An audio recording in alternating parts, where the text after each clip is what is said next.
Welcome back, everyone, for this week's episode of our Smoky Mountain Wrestling Podcast. Today we are covering Smoky Mountain Wrestling episode number 47 from December the 19th of 1992. Doc, we are 6 days away from Bah Humbug Christmas Chaos. What you got for us this week, man? Christmas my foot. Christmas my foot, in the illustrious words of the great Ron Wright. You know what else? What's that? This is the next to last show of 1992. Yeah, we've technically gotten through not quite a full calendar year because we kicked off at the beginning of February of 92. February 1st, I think, was the first episode. But you're right. This is, this is crazy, man. We're almost done with the first calendar year of Smoky Mountain Wrestling. God, it's been a great ride, hasn't it? We'll do a review show, won't we? Recap, kind of, maybe? I sure hope not. Well, they do a good recap show. Either next week or the week after. They do a very good, I think it's 2 weeks away. They do a very good recap of the first year. They miss a few things because you only got an hour, but they do some good stuff. So They do some good stuff. What? Yeah. Well, they do some, I mean, it's been a fun year, has it not? Okay. It's been a fun year, though. I mean, we'll talk more about that, but it has been a fun year. Doc, you know, it's funny. Everybody knows we record 2 of these every single Friday when we're off from work. So every other Friday we record an episode. So, and we start at 9 a.m. Central Time for people who don't know. And so today is June the 16th, 2017. It's a Friday. And when we were recording the previous week, which was 46, you heard last week, Harper wasn't there, and so I texted Harper and I was like, "Hey, man, here's you joining us?" I can confirm that Chris Cornell. Rest in peace, Harper. No, that's not true. So I said, "Hey, man, you joining us?" And I never got a response. So Doc and I was like, "All right, well, maybe something came up and we'll have to record." So we start recording and didn't hear from Harper, and then all of a sudden I noticed he was on Facebook Messenger. I said, "Hey, man, we just finished episode 46, but we're about to do 47 if you're done banging bitches." Harper's one-line response to me was, "Get this, Doc, I completely forgot." Glad to see that we're a priority in Harper's life. Okay. Well, and it was, here's the thing. Go ahead. If Harper had hair, it would be blowing in the breeze as he just strolled along and drove through life in his convertible because he ain't encumbered by family situations. Yes, that is true. So I said, "It's cool, man. We're about to do 47 if you want to join." He says he's at work. He completely forgot. I said, "No problem." He said, "I forgot until you texted me." Now, it's key to point out that we just talked about this not even 48 hours ago. Right. Harper is so carefree, I'm jealous. Before we got off with the last Smoky, or the last NWA, like, all right, we kind of hang up, book it, bitch, and then it's like, all right, we still good? Everybody good for 9 on Friday? Yeah. All right. See y'all in a little bit. Bye. Right. It's the last words we tell each other. Harper forgot. It's all right, man. It's cool. Anyway, so, all right, Doc. We are still in Clarefield School in Clarefield, Tennessee. We had another good week last week, and we're going to jump into another good week this week. Dutch and Bob Cottle open up the show. Dutch has a Mirage jacket on from the hotel in Las Vegas, and Bob says, "You wish you were still there, don't you?" So we didn't have any signs this week.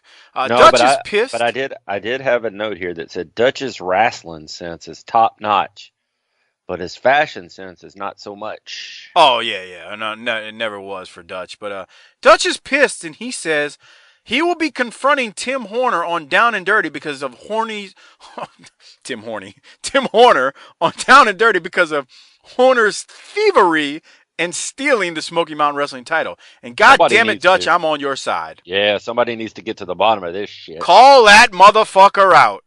Let's get to this shit. Armstrong said it doesn't count, so where's the belt? Yeah, we want the strap back. Get it off of that chicken fucker's waist. Chicken fucker? That's Jesus. What Cornette called him, remember? Well, you're not Cornette. Okay. Additionally, Bob Cottle throws us to a promo where we learn about the new Beat the Champ TV title. So, Doc, I've actually got it queued up, and I was going to play how the Beat the Champ TV title is going to work rather than speak through it. Are you okay with that? Hell yeah, another strap. I love it. Yeah, and actually, I'll play it and then I'll give my thoughts on the coming months with the Beat the Champ TV title. So here it is. A new championship will soon be at stake in Smoky Mountain Wrestling. The Beat the Champ TV title holder will be crowned right here on television in the near future, so stay tuned for further details. The rules are as follows. The names of all SMW wrestlers go into a hat, a blind draw is made, and 4 contestants are chosen. These 4 men will meet in a 4-man elimination match.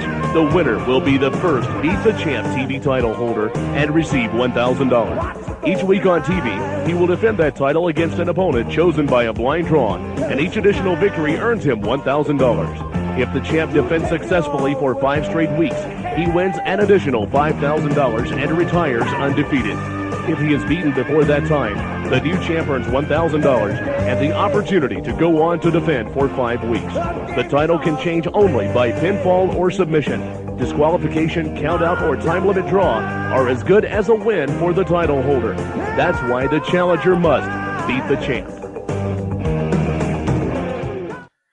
All right, Doc. I wasn't sure. I remember when you first started watching Smoky Mountain and you explained the whole Beat the Champ to me, and I didn't understand quite what it was. But I just want to say I really like the coming months, at least, that I've watched full episodes on of Beat the Champ and how it works, because it gives guys an opportunity to make TV. It gives people, it's not like the same old every single week. And it gives guys it gives an opportunity for some meaningful matches each week on TV, and that's what I like about Beat the Champ that's coming up. So I don't know, what are your thoughts as we are about to kick off Beat the Champ soon? I have a bunch. Okay. Okay, so first of all, that song was so beaten that not even I knew what it was. But if I had to guess, it sounded like something like a Survivor or one of those kind of bands. That's the band that wrote Eye of the Tiger. Just awful. Like, really, really, really. We're in almost 1993. We're way past this. I mean, just come on. Just salty Doc, as usual. But here's the thing. Everything you said about this is this is a classic example of adding a belt, but then treating it like it's got some importance, and then it means something. So you're right. You're going to get guys. The way they do this that I love is you're going to get guys that may not have a big time program, may not be in the hunt, may not be the main guys we talk about and give government cheese to, but now they're going for a belt, and it's another way to tie into storylines, and because they know what they're doing with belts, it's great. So, and let me just give this away, and I get it's worked, but they legit draw names from a hat, a real hat. I like the way they do it, especially if you go ahead and you're watching right now, the next, 4 to 5 months.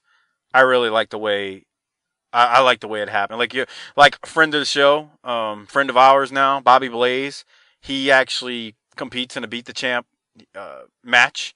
It's like one of his first TV matches. I mean, we're months away from that, but I kind of like how they bring in people and they face the champ. And most of the time, the champ too, it's not like a meaningless match against a enhancement talent. And even if it is against somebody new who you would think would be an enhancement talent, like a Bobby Blaze, who ends up then having later on in Smoky Mountain ends up having a big time run.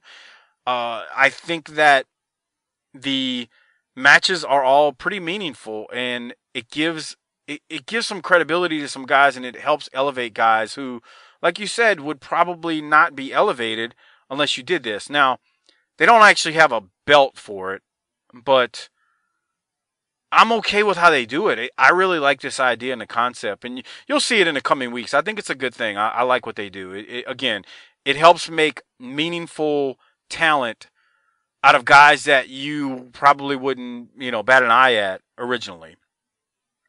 Down the road, I should say. So I don't know. I like it. Yes. Throughout the run of Beat the Champ, I mean, you've watched the whole thing. It sustains itself well, doesn't it? I think so. It does go away at 95, and there's just a lot of interesting guys and guys that you wouldn't expect that hold the title, and I'll leave it at that. Yeah. I don't want to spoil nothing, but you're right. It lends some credibility to some guys who you may not expect to win it, but that's what helps build your I guess, enhancement, lower card talent into potential main eventers. I mean, it really does. So I like it, and I think it's a good addition that Cornette introduced. I don't know if it was his idea and his idea alone, but maybe we can ask him that. Okay. I'm sure it was Tim Horner's idea. Yeah, of course. Jesus. All right. Well, we go to the first match. Anything else from the intro before I go to the first match I should ask, Doc? No, ma'am. All right. We go to the first match. It's Paul Orndorff with the Dirty White Boy and Ron Wright versus Reno Riggins. And what should be considered a bit of a shocker, Reno Riggins gets a lot of offense in during this match. And also during the match, Dutch isn't happy with Tim Horner, who still hasn't returned the heavyweight title belt to Bullet Bob, so Bullet Bob can give it back to the Dirty White Boy. Dutch also claims he's going to get in Tim Horner's grill about stealing the belt and not returning it, which he said in the opening as well. The finish of the match is Reno Riggins hitting Orndorff with a crossbody, but Orndorff rolls through like we've seen him do a couple of times and ends up pinning Riggins with a large handful of tights because he's a heel. Doc, what are your thoughts on this match where Riggins really got a lot of offense? Yeah, I had to note Orndorff really helped Riggins look good here. I also had a note. I wonder what Orndorff thinks about being in this hellhole. Because, I mean, you have to admit it. This guy's headline WrestleMania, right? Right. He's the biggest name. I mean, you can say Garvin held the NWA strap, and there's a legitimate case there, but Orndorff has got the biggest national profile of anybody in the promotion in 1992.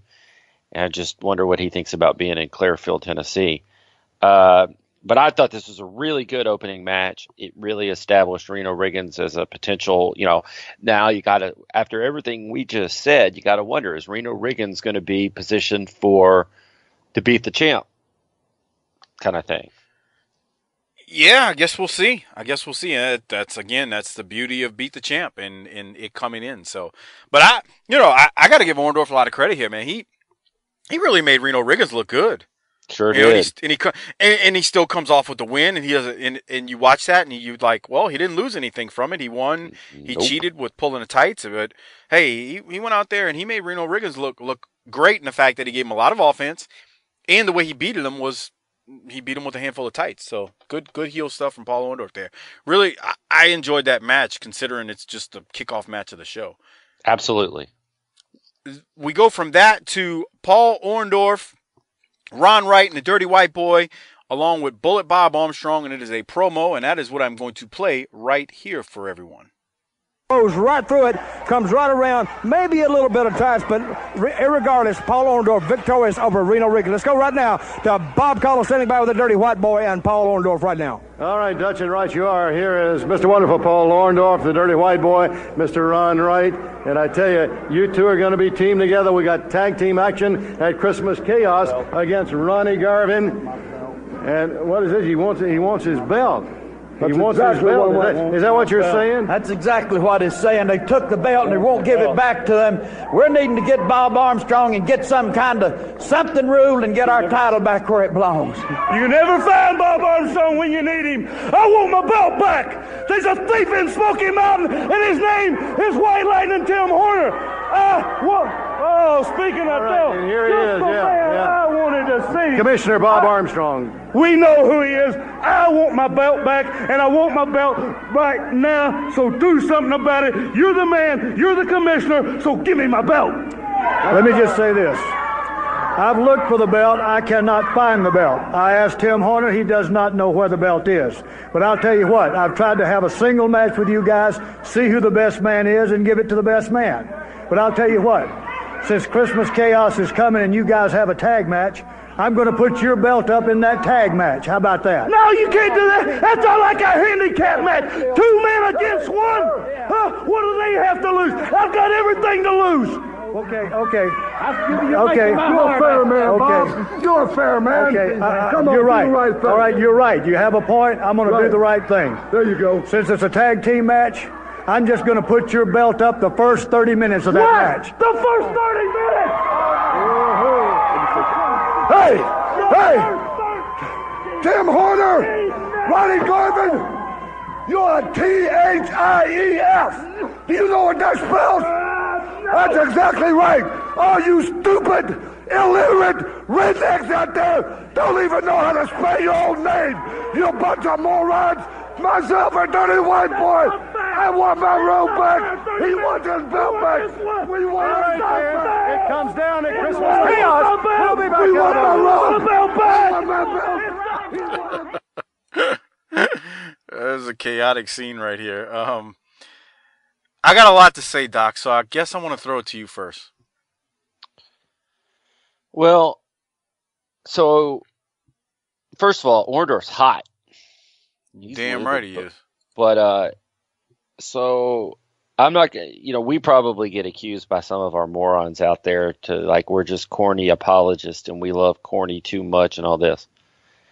And maybe that's true, but I'm also going to tell you when something happens that I don't like, and I do not like the world strap being up for grabs in a tag match.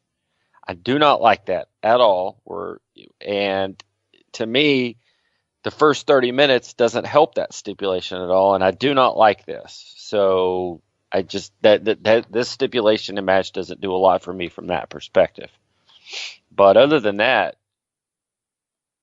our heels are being heels, and they're good at it. I can explain why he did it like this. And this is not me having any insider knowledge on it. So Dirty White Boy wants his belt back. I don't like this ruling from Bullet Bob where the heavyweight title is on the line in a tag match. Although, again, I think I know why Cornette did this. Christmas Chaos is going to be a big event. He needs the belt involved in Christmas Chaos in some way, shape, or form.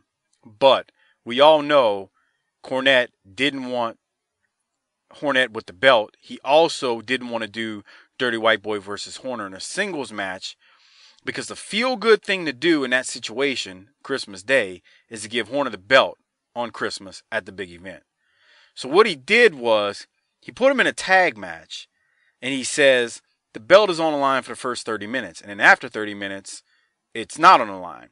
So what he did was, and this is a little bit of a spoiler, you have Horner or Horner's team defeat Dirty White Boy and Paul Orndorff after 30 minutes.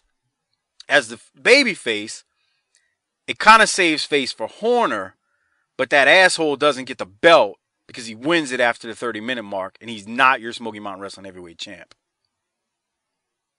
That's why he did it the way. That's why Thanks for the spoilers.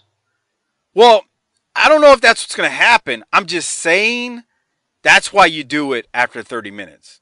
Oh, okay. Or the 30 minutes goes by and, Orndorff pins, Garvin pins Orndorff or Garvin pins Dirty White. But it really doesn't matter. The point is he needed to do something feel good, but this is all too complicated. I'm just telling you why he did it the way he did it. I mean, you're asking for a reason. I don't like the world title involved in tag matches either, but let's be real, it did happen from time to time back then. However, I see why Cornette did what he did. He could not put that belt on Tim Horner and have any credibility to it, if you ask me. So, whatever. Okay, we go from that. Anything else from that segment? No, ma'am. We go from that to a local promo. Did you want me to play the local promo with Dirty White Boy and Cornette here? Do you have notes from it or anything? No. Okay. I didn't either. The only thing I thought was it was good, and that Dirty White Boy comes out rolling with a ponytail and an earring and cementing his heel status, but you can put it at the end. Yeah, nothing spectacular, but I'll put it at the end and it'll go up on the YouTube page as well. And then we get a personality profile on Tracy Smothers.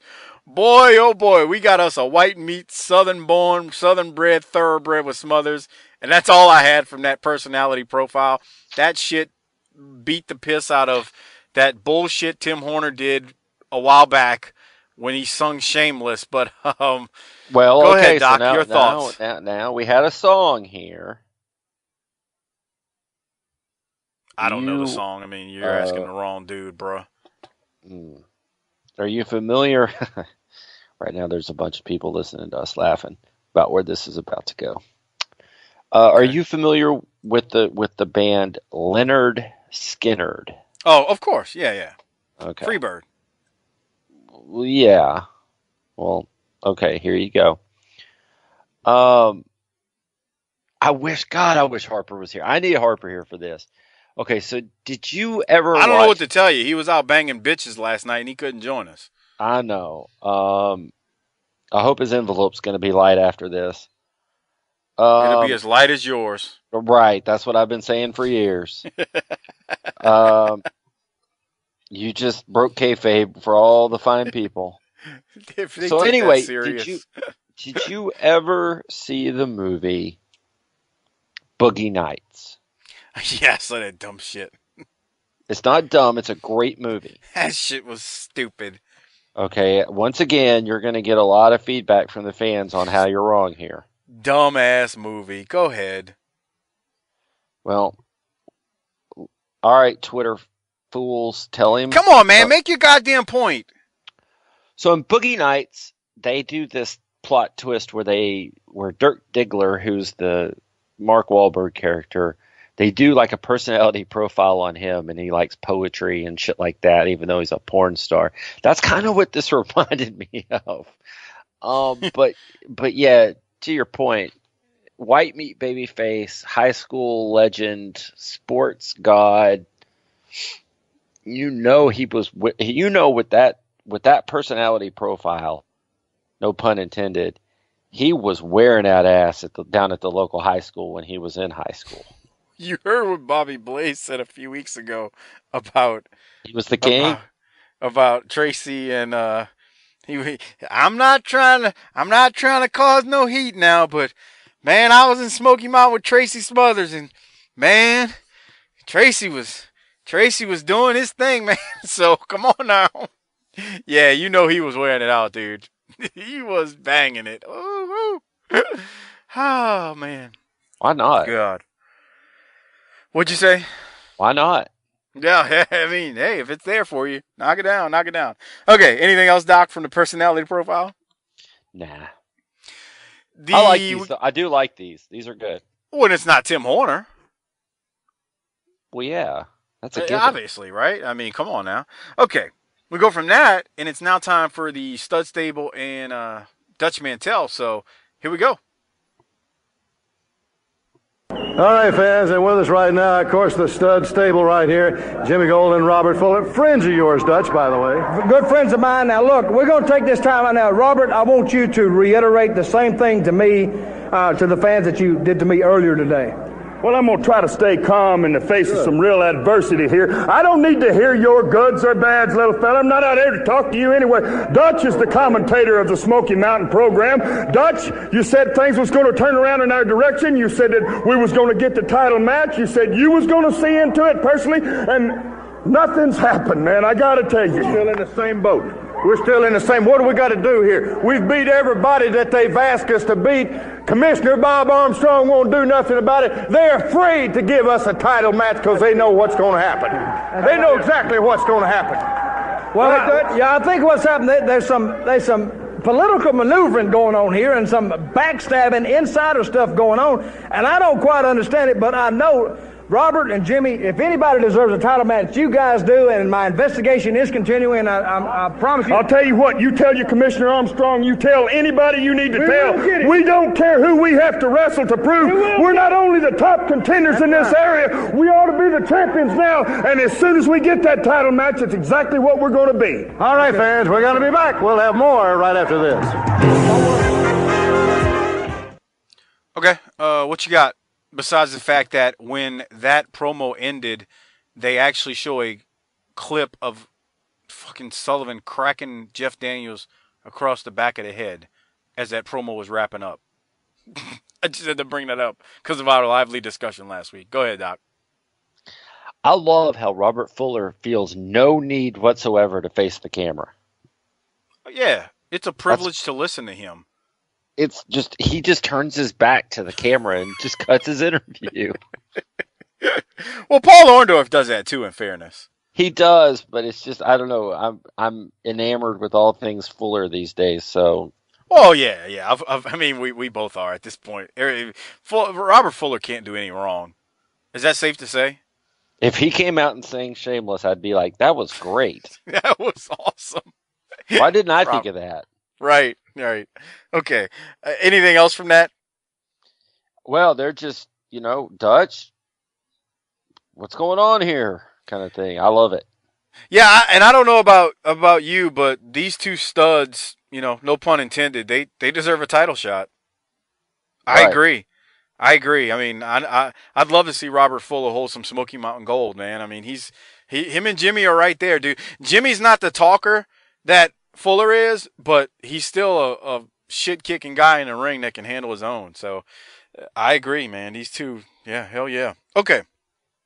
We go from that to a Brian Lee promo. Now, I need to point out they replay the segment of Kevin Sullivan butchering Primetime Brian Lee from episode 41. So 6 weeks ago, they're still replaying the assault of Kevin Sullivan on Primetime Brian Lee when Sullivan made his Smoky Mountain Wrestling debut as the Master.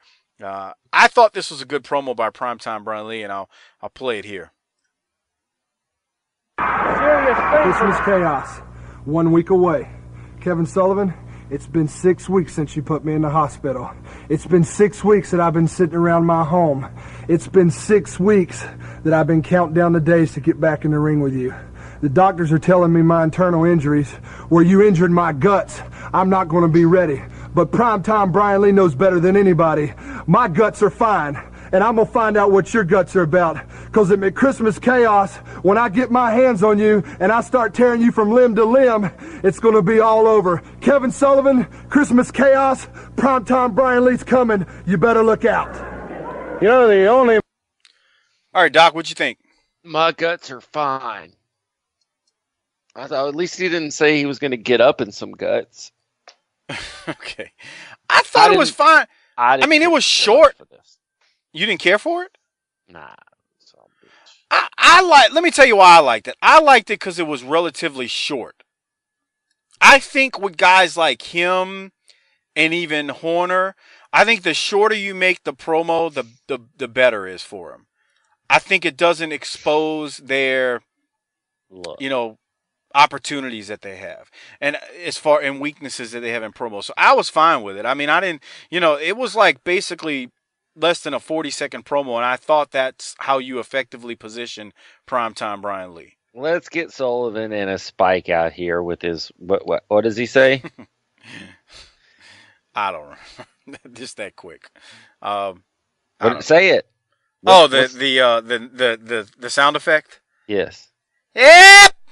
Right. Yep. I need more of that. Okay. Butchering. Yeah. Right. I need more butchering and less talking right now. Oh, man. Okay. Well, we go from the Primetime Brian Lee promo, and there's a recap of the Stomper versus Sullivan, and then Bullet Bob comes in with a promo. So when I say a recap, it's Primetime Brian Lee. Right after the Primetime Brian Lee, they lead directly into the Master versus the Mongolian Stomper at Thanksgiving Thunder is what I meant. And then Bullet Bob comes in and he's got something to say. So here is Bullet Bob's thoughts. Mongolian Stomper. Commissioner Armstrong, we just saw that. We saw Kevin Sullivan. We saw the Mongolian Stomper. We heard from Brian Lee. Do you think, what about this? The doctor says that Brian Lee is probably coming back too soon. Absolutely. I'm for Brian Lee more than anybody. I want him to get his revenge, but he's coming back way too soon, and that's why I reiterate, Smoky Mountain Wrestling cannot be responsible for this tag team match, the Nightstalker and Kevin Sullivan versus Primetime Brian Lee and the Stomper. Anything can happen in this match, so we'll have to non-sanction a non-sanctioned match. We cannot be responsible at Smoky Mountain. All right, fans, and that's the story, and that's what's going to happen with that match, Dutch. It's going to be a whale of a match. Non-sanctioned Christmas Chaos, that's when it's going to occur. Let's go to the ring now, fans.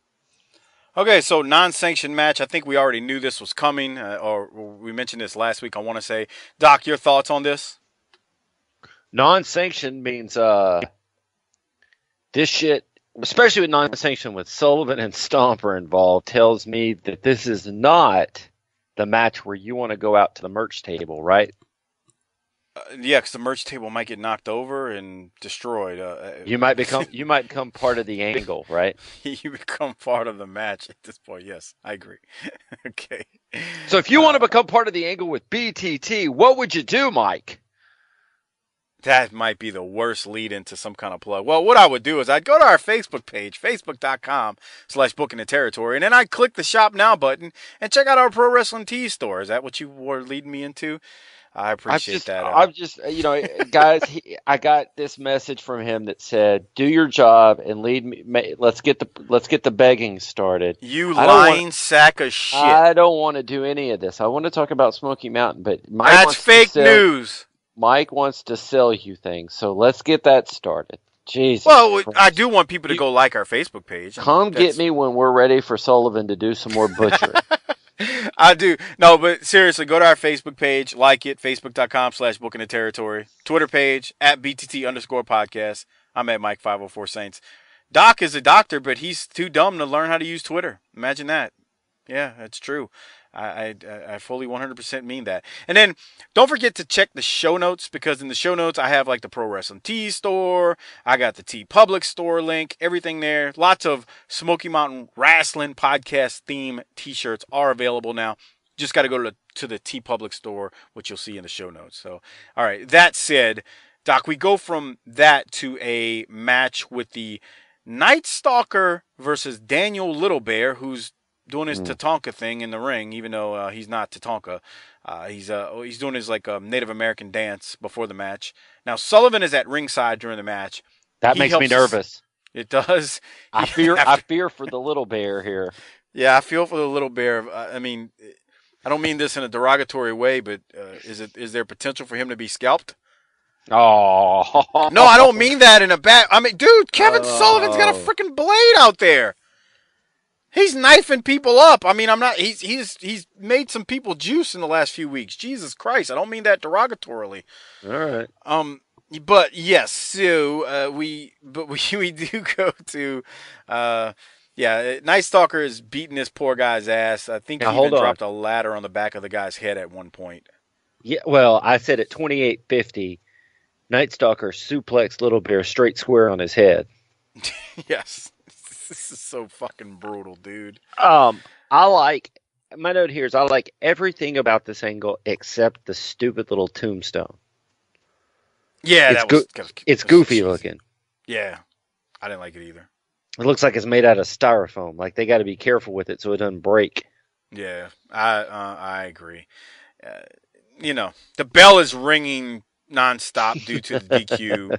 the elementary school gymnasium bell, I guess we can call it, due to the DQ by the Nightstalker. But Sullivan and they continue to beat this guy's ass. I mean, you got anything other than the fact that they just destroyed this poor kid?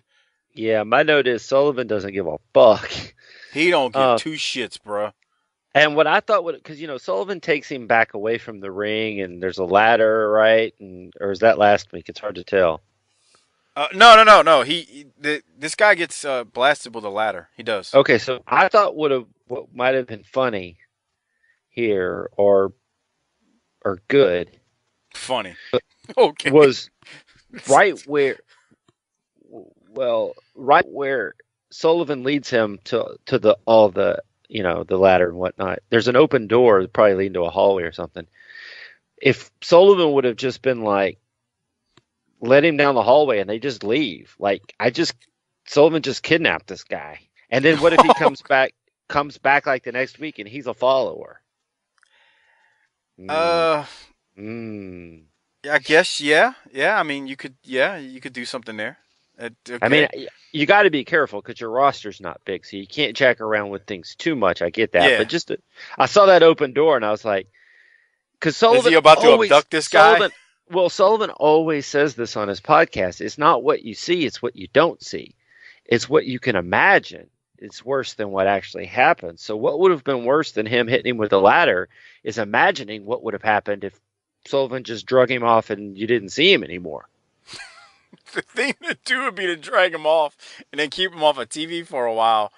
And then Sullivan cutting a promo about, you see, the guy disappeared, insinuating that he murdered him and killed him and buried him somewhere. That would, like, people be like, holy shit, did he kill that motherfucker and bury him in a backyard somewhere at his house? And then that he would comes be out. sinister. He comes out with like eyeliner on, and he's like a disciple now. That would have been great. I should book this shit. Get up, move over, corny. Sullivan, y'all don't know what you're doing. Doc's here. All right. From the match, we go to another Kevin Sullivan promo. So here is Kevin Sullivan. Power bomb. And the referees are trying to protect him, and Nightstalker knocking him off. Kevin Sullivan coming over near our microphone. Kevin, get the guy off of him. What in the world are you doing? Letting the guy continue to bang and stomp and kick away at him like he's doing. What a tremendous short arm clothesline that Nightstalker just put on that Indian, that Danny Little Bear. Kevin Sullivan making his way back to the table. Here comes the Nightstalker. Let's go right now to Bob Caudle standing by. See if we can get some word from Kevin Sullivan and the Nightstalker. Well, you got to look right there. All right, here is a Nightstalker with that tombstone with Brian Lee's name on it in his arm. Brian Lee, plain and simple. We like to make examples of people. The master has taught me well. And the best thing about it all is, I love it. Responsibilities, Bob Caudle. No one should be responsible for their actions. Commissioner, you should be responsible, man. I'll take all the responsibilities for Brian Lee's health. Brian Lee, come on down. And Stomper, if you have crazy thoughts in your mind, I know a great psychiatrist. He'll lay you down just like this. He'll lay you down like this. And he'll ask you why you hated your father, why you hated your brother, and why you hate people. He did wonders for me. Stomper, I'll send you his card. All right, fans, I'm Master Kevin Sullivan. We're going to be back. Right now, let's take a break, huh? Hi, I'm Mark Miller. Bob Caudle is just like, what in this shit is going on? Doc, your thoughts? Sullivan's insane. I love it. Caudle. When he laid down. The thing is, you can't miss. You can't. To me, you can't miss how insane like he looks. Like you can't. I say he looks. Bob Caudle is like, what the hell is this motherfucker doing? Right. And it goes to show you like how a commentator can completely sell something for the talent. Right. But go ahead. I didn't mean to cut you off. No, that's it. And when he laid down, like the psychiatrist, I popped on that too. It was great. Yeah. And then you led us into some country fried bumpkin shit. Oh, Sawyer Brown. Yeah, there's a Sawyer Brown clip in there. That's Horner's. That's Horner's people. That's Horner's people. Okay. Anything else? I guarantee you, if you played a Sawyer Brown song, you would just start just vomiting all over it and just shitting all over it because it's bad. Would it be like Bobby Blaze? Would it be like Bobby Blaze watching a Young Bucks match? Yes. You would need a puke bucket. It's just bad. I don't even think it's country music. I think it's like pop music with a fiddle, but I need somebody to go tell me the exact timestamp of Bobby Blaze saying that on that episode so I can clip it. Because I won't go back and re-listen to it. Bobby was like, give me a fucking bucket to puke in shit. Oh, boy. Okay. So that Sullivan is obviously just a nutcase, and he's just ready to slaughter Primetime Brian Lee. We lead into from that, if you remember at the top of the show, Dirty Dutch Mantell said he would confront Tim Horner and Down and Dirty, and here is that promo, or here is the segment from Down and Dirty with Dutch with Tim Horner. Okay, you've got a good look at it. Now, Tim, I have you out here, and what I would like to ask you right now is where is the Smoky Mountain Belt? I don't know, Dutch. You don't know where it is? I don't know. I don't know where it is, Dutch. Okay, you left for the belt, right? Yes. So then you must know where it is. So where is it? I don't know, Dutch. Wait a minute. You won the belt. I mean, you took the belt. So by taking the belt, then you need to maybe know where it is. So where is it? Tell me and tell all the fans watching Smoky Mountain Wrestling, where is the belt? I'm asking you one more time. You were right the first time. I did win the belt. Do you know where it is? Wait a minute. Did he win the belt? But the answer to your second question is, I don't know where it's at. So you're telling me you don't know where it is. You left with it, but all of a sudden you have a memory lapse. You don't know where it is. You're suffering from amnesia or whatever. Well, I see we're not getting anywhere now. Let's talk. You have a big tag team match coming up with the Dirty White Boy and Mr. Wonderful Paul Orndorff. You and the Hands of Stone, Ronnie Garvin. Your comments on that? That's right. You know, me and Ronnie Garvin coming up in Christmas Chaos. You know, now there's no love lost between me and the White Boy. Everybody knows that. He probably a little hotter at me since I am the champ. Wait a minute. You're the champ, so you do know where the belt is? No, I don't know where the belt is. Oh, I can't believe this. Well, wait a minute now. You're standing here. You got this big match coming up, this tag team match at Christmas Chaos. Let me ask you this. Where's Ronnie Garvin at? Well, Ronnie's not here. Ronnie's in the woods hunting. He's up in Virginia hunting. So you do know where Ronnie Garvin is, but he's not here, right? No, he's not here. But I do know where he is because when we were hunting. Wait a minute. Now, wait a minute, guys.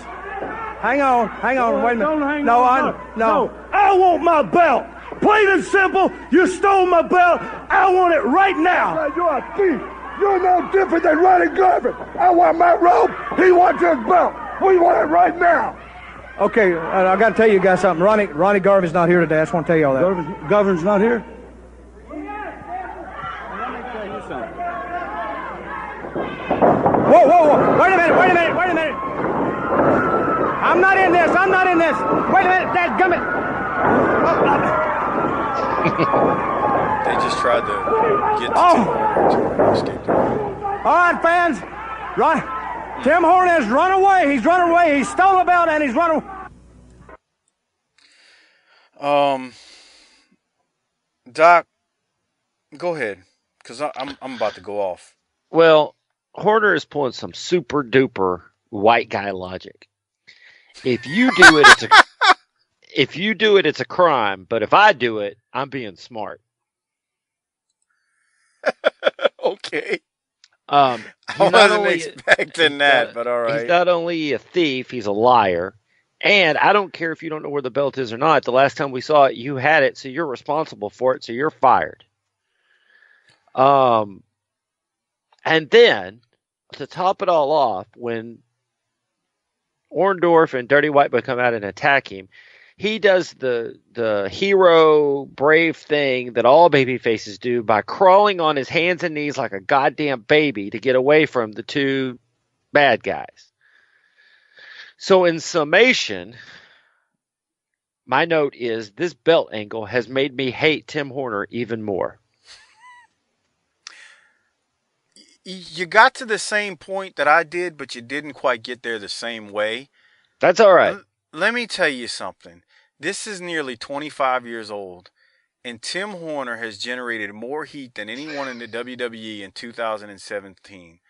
I want Dirty White Boy and Paul Horner to skull drag and dump truck this motherfucker. You said Paul Horner. I can't even get it out.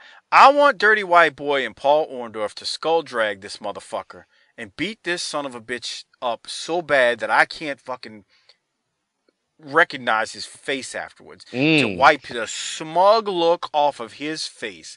Because what he did here was some heel shit. Mm-hmm. I hate this son of a bitch. I know that wasn't the intention, but he is just, everything about him just makes me want to just beat the piss out of him in this angle. Fuck him. Oh my God. I hope they skull drag him. It doesn't even make sense for 1993 Smoky Mountain Wrestling for him to be this way. The hillbillies like him. They're cheering him. Yeah. Okay. All right. Well, let's move on because I don't want to. Tim Horner, if you're listening, I'd love to have you as a guest one day. You're right. Because after that, he's skull drag him. Come on the show and talk to us about getting skull drug. That'd be great. Okay. So we then go to a promo. It is Jim Cornette and Heavenly Bodies. You remember last week, Corny was saying something about he was sweating to the oldies with Richard Simmons. So let's hear what Corny and the Heavenly Bodies now have to say, leading into Christmas Chaos. All right, fans, with me right now, the Heavenly Bodies, Jim Cornette, Christmas Chaos, against the Rock and Roll Express stand. It looks like he's been working out pretty good. I want you people to feast your eyes on the best conditioned, finely tuned athlete in the world today. Corey Everson from Body Shaping is writing him love letters. Joe Weider wants him on the cover of Muscle Mag next week. Tom, are we proud of him or what? You know, it just goes to show you, Stan, that not only our training and our intuition and our knowledge went into teaching him, but I think Aka Pro is going to do the job for you, Jim. Let me tell you something, I'm not tired a bit. I'll tell you what, right now, like I said, I'm going to be training until Christmas Chaos comes around, brother. I'm on Twinkies. You know they're a performance-enhancing food. I'm on heavy Twinkies. I'm on those white chocolate fudge-covered Oreos. And, brother, I am stocking up on the carbohydrates. And let me tell you something, Rock and Roll Express. I've been doing wonders for my strength and conditioning. This right here is a phone book. A lot of you people up here, you don't even have telephones, but they print a phone book. Campbell County includes Jellicoe, La Follette, Corbin, Kentucky, and Williamsburg. Watch this, brother. Go ahead, Jim. Rip it, baby, rip it. Come on, Jim, rip it. Come on, Jim. I thought I could do it. You told me there was a trick to it. Yes. You see that right there? I'm going to rip the Rock and Roll Express up just like that. And any of you rednecks that get in my way, I'll slap the taste out of your mouth. Christmas Chaos, 3-on-2, rock and roll, you ain't going to know what hit you. That Ika Pro is dynamite. All right, fans. Ika Pro. All right, fans, we'll be back. Let's go to the ring now with that. Godbull Unreal on Twitter will love that because Jimmy's taking Ika Pro right here, and Godbull drinks that stuff for breakfast. What is it? It's a supplement. Just bullshit. So it's snake oil. Yeah, no. We'll let Godbull answer that one. All right. I prefer not. For the younger listeners out there, Corey Everson was fresh off of a 6-year streak with the winning streak of winning the Miss Olympia, and she had a show on ESPN during this time called Body Shaping. So she was pretty damn relevant because that's when everybody watched ESPN still, not just for live sports, but actually programming. And this was I don't think Corny understands nutrition though. Probably not, which is what made this even that much more relevant. You know what? Or I listened to his most recent Jim Cornette experience about his trip to New Jersey and what he ate, and I don't think he still understands nutrition. I think Corny does a lot of work and he's having fun. I think he thinks that Wendy's hamburgers are full of vitamins. It is. I agree with him. Okay. We love Corny. I thought Cornette and the Heavenly Bodies were good here again, though. But go ahead, Doc. What you got? Well, when he tried to rip that phone book, I came unglued. That shit was funny. It was. And Stan's like, come on, Jimmy, come on. And then Corny's like mumbling, it's not what you said, it's not gimmicked.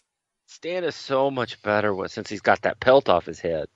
Yeah, I agree. That fake Stan Lane, thank you for removing the pelt, man. We appreciate it, even though this was 25 years ago. I thought this was good, though. Absolutely. What anything else from you, Doc? No. Yeah, me either. I thought we just were on point here, and this was some good stuff. Okay. Well, we go from that to a match between Paul Lee and the Dark Secret versus the Rock and Roll Express. It's a very quick match where the Rock and Roll Express get the win with the double drop kick. They hit the Dark Secret with it. Doc, did you have anything from that match that you wanted to point out there? I mean, it was real quick. Real quick, but yes, Paul Lee missed a top rope leg drop. We've talked about how painful that is. Shit, So my note here was I bet he got paid $35 for the privilege of doing it. Yeah, that shit was, man. That's why you don't pull out the big moves in Clearfield, Tennessee. Come on. Well, he lands it like he actually lands on his ass. If you watch like on the Saturday night shows, Bobby Eaton does it sometimes, but he turns his body to where he kind of takes it more. Not that the hip is a better place, but he's not on his tailbone as much. Bobby Eaton looks like he takes it a little bit differently. So, I don't know. I just kind of wanted to point that out. I don't know how Paul Lee does that shit and doesn't shatter his tailbone, but that's just my opinion. Well, after the match, the Rock and Roll Express cut a promo, and it's interrupted by Cornette, so I'm going to play that for us here. 1, 2, 3, and a big win for the Rock and Roll Express. Let's go right now. The Bob Caller standing by with the new Smoky Mountain Tag Team Champions of Rock and Roll. All right, fans, and right now it's the first opportunity we've had to say congratulations to these two as the new Smoky Mountain Tag Team Champions. Thank you, Bob. We appreciate it very much. But everybody see Jimmy Cornette come out here acting a fool out of himself. He's working out. Telling everybody that he's in shape. Jimmy Cornette, the worst mistake you're going to do is to step in the ring with the Rock and Roll Express. I'm talking about the new Smoky Mountain Tag Team Champions. Now it's going to be Christmas Chaos. And chaos is what it's all about. We have... Look over here. What is this right here? That's Cornette getting in the ring. Shut up, you defects! Hey, Ricky Morton! Hey, Morton, if you're feeling froggy, why don't you hop on up here? I'm in the best shape of my life. I'll hit you so hard, your grandkids will be dizzy. You know what? I'm going to take my time.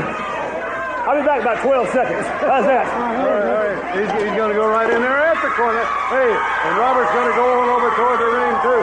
Cornette's still standing up in the ring. He's doing that dance around up there. Wait a minute, they got company. Behind. Here come the heavenly body. Oh! With a towel, he had something in it, a can. A drink can, and it was full of some kind of liquid right under the head of Ricky Morton. Cornette now just kicking something the way him does. Well, there's a Coke can right there. With Robert outside of the ring. And a big tennis racket across the back of Robert Gibson, courtesy of the Dr. Tom Pritchard. Now they're putting a boost to him outside. All right, Doc. I kind of let it play for a minute, but what were your thoughts on the promo and then this segment? Good old-fashioned ambush. And you could see it coming Basically, from a mile. yes. You could see it coming from a mile away, but it worked when it happened. Yeah, it was just an ambush. And if you don't think a Coke can full of Coke can do something, why don't you just wrap one in a towel and hit yourself upside the head with it? And unlike those other shows that say don't try this at home, I hope all of you out there try it. Well, I'm going to hold my I'm going to hold my judgment of the segment up for a minute because something happens at the end that we're going to play here in a second. Is it ether? Is it ether? No. Does the ether bunny come? But something happens right here that I just want to hold my feelings on what we just saw. Because my initial reaction was, I don't know if I like that, what we just saw. But it's because it's just a piece of what is about to happen. So we then have, before we continue, we do have a local promo with Tracy Smothers. I got it queued up, Doc, but shouldn't we put it at the end? Because what we just saw kind of continues in a second. Yeah, he just says something about Southern Bells, and that's code words for. It's code word for I'm about to bang some bitches. Right. Yes. Yeah. And then also freaking Tim Horner is in it. So okay, we'll play it at the end. I mean, it's. Yeah, my note on that was vomit. That's it. I have one word. I can bring it to work Monday and show you. It says vomit. Okay. Take a picture and send it to you. Okay, we'll do. All right. So let me get it queued up, and we are going to now go to it. So again, this is Cornette, not the local promo. I'll play it at the end with Smothers and Horner, but we're gonna go to Cornette and the Heavenly Bodies. This is at the end of the show. So here it is.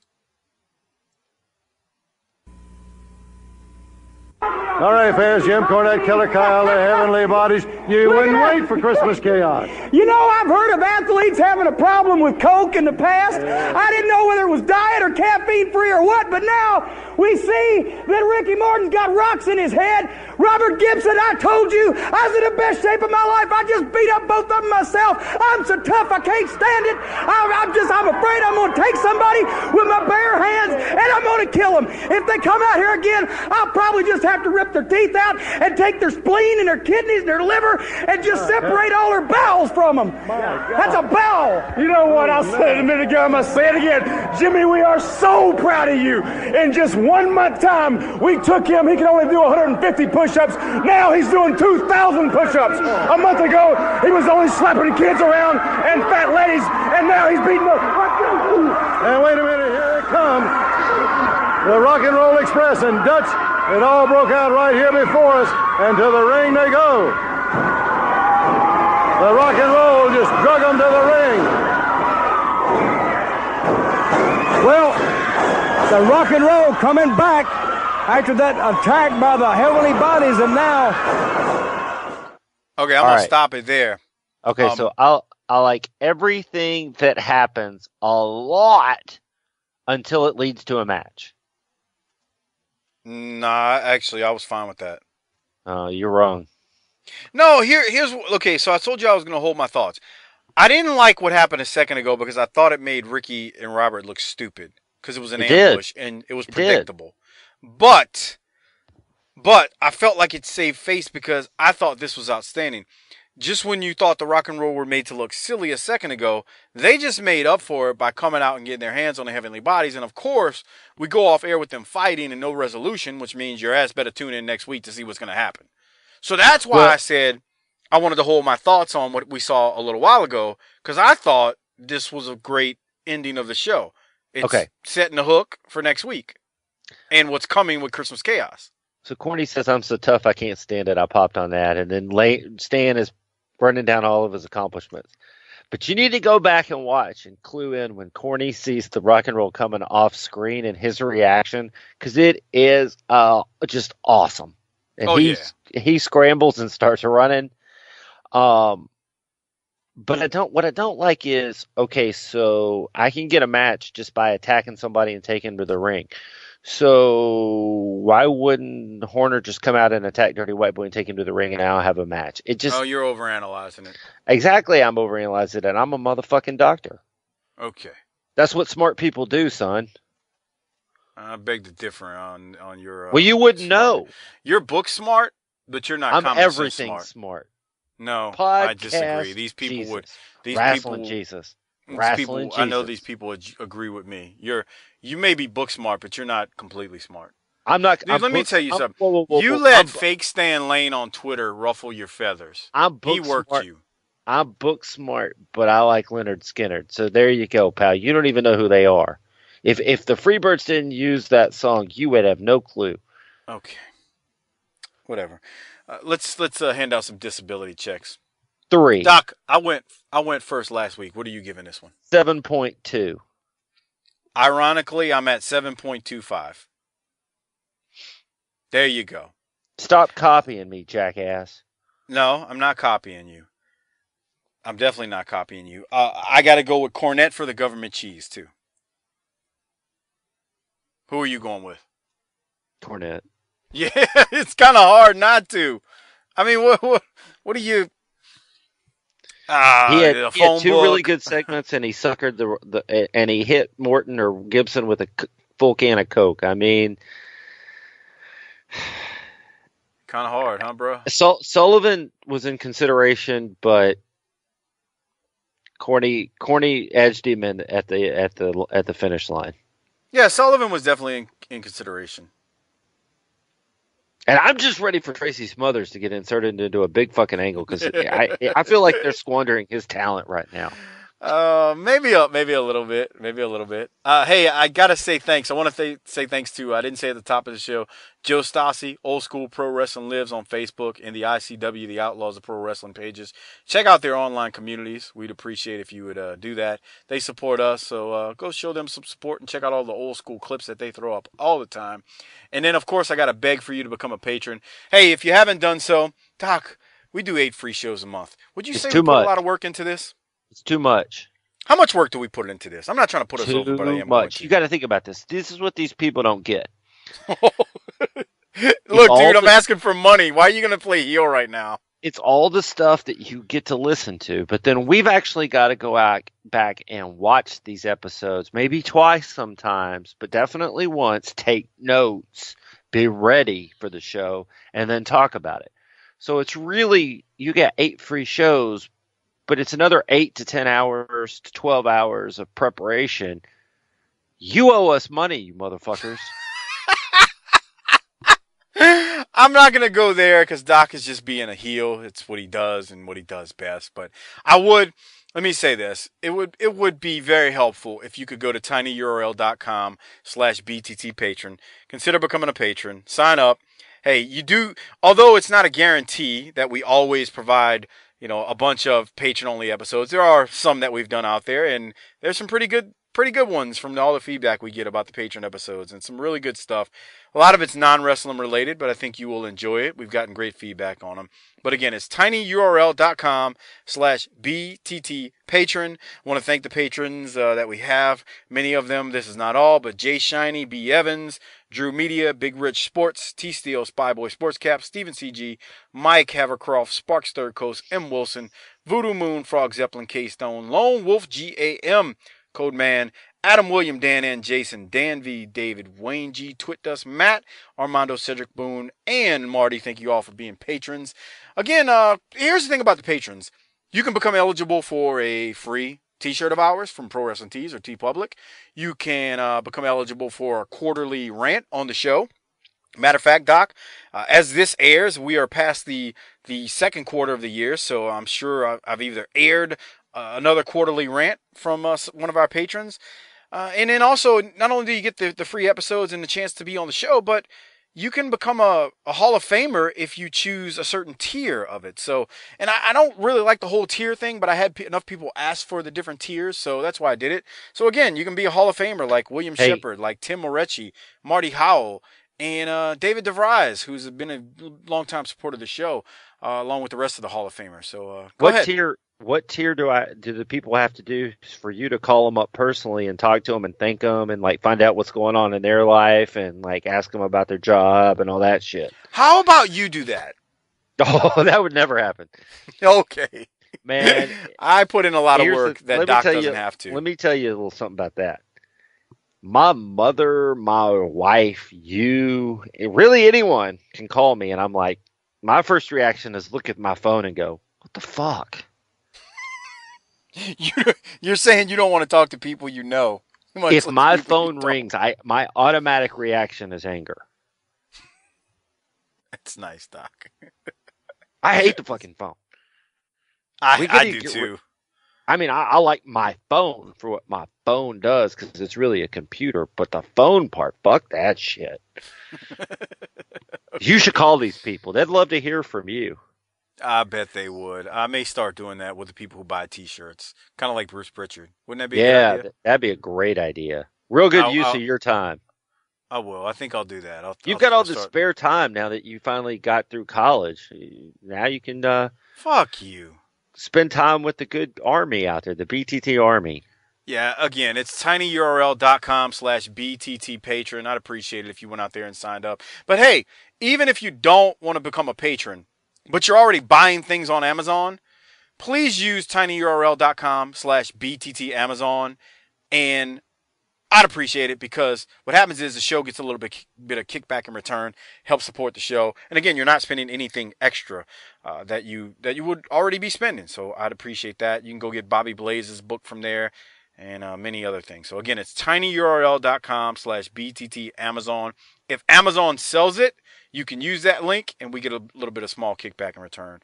It is actually a great way to support the show, again, without spending anything extra. So, again, we'd appreciate it. I want to say thanks again to Tim Moretti again. Tim has sent me some more wrestling goodies lately. So, Tim, thank you. I appreciate it.